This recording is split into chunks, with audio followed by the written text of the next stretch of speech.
Health promotion teaching on HIV for young women in Africa. What is the problem? HIV is a major public health concern and cause of death in many parts of Africa.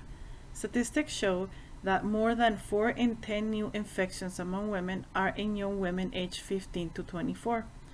A review of 45 studies across the sub-Saharan Africa found that relationships between young women and older men are common and are associated with unsafe sexual behavior and low condom use, which heightens the risk of HIV infection. The purpose of this presentation will work towards achieving the Millennium Goal number 6, combating HIV. First thing, we need to assess their learning status. We will be doing this by creating a presentation based on the young girl's age. If need be, the audience may be separated into different ages, and the presentation will be geared depending at the age of the group. We will address language barrier and get an interpreter if necessary. We will also assess the level of knowledge on the subject by asking questions. The last thing we will do is assess and address any cultural needs and understand the comfort level of the girls and their families when speaking about sexual topics.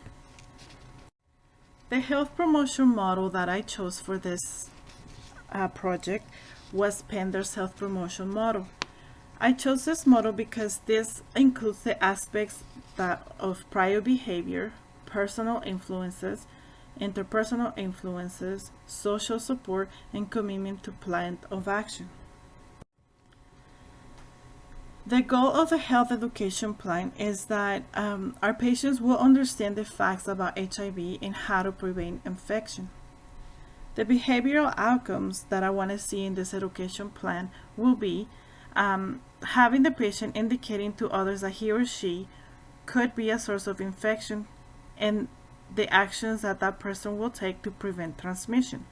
Things like no exchange of blood or bodily fluids, and being careful with needle sharing. The next behavior would be that the patient will show modified sexual behaviors for safer sex. They will use condoms, and if the man doesn't want to use a condom, then the woman will be able to use a female condom. The patient will ask about different support groups and other peer groups that might be able to provide support. Some of the research that backs up this project, I chose 3 different articles that address different things. Article 1 goes into addressing the community-based peer support, which is important so that people can feel like they have someone to talk to.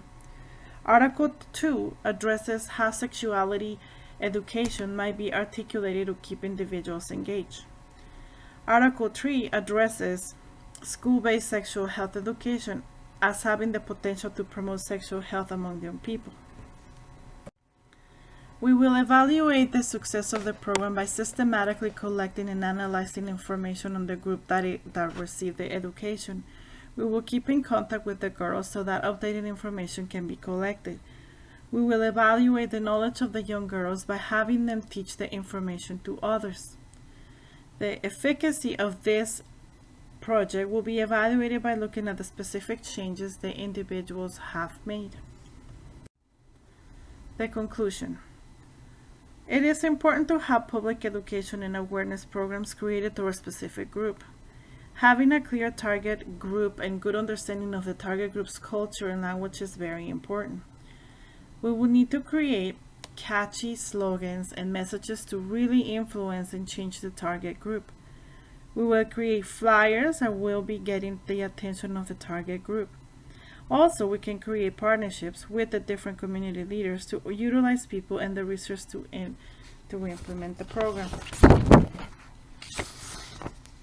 This concludes my presentation. Thank you for watching.